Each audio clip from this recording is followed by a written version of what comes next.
ណាសង្សារចាស់អើយបែកគ្នាហើយក្រោយពេលអូនមានអ្នកថ្មីចោលសង្សារត្រ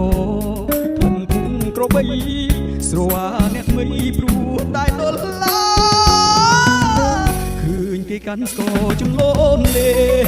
ងអូនដូចកូនក្មេងវែងហោលោឆ្លេសុខចិត្តដេកយំក្នុងផ្ទះវិឡាក៏មិនប្រាថ្នាសោយក្នុងតោដែ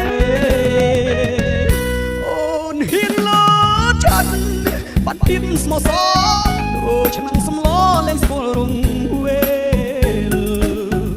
ភ្លឿនភ្លឿនភ្លេចខ្លួនវងវែងមួយពេលចោលមុំកូនពេលវាលូនឡើង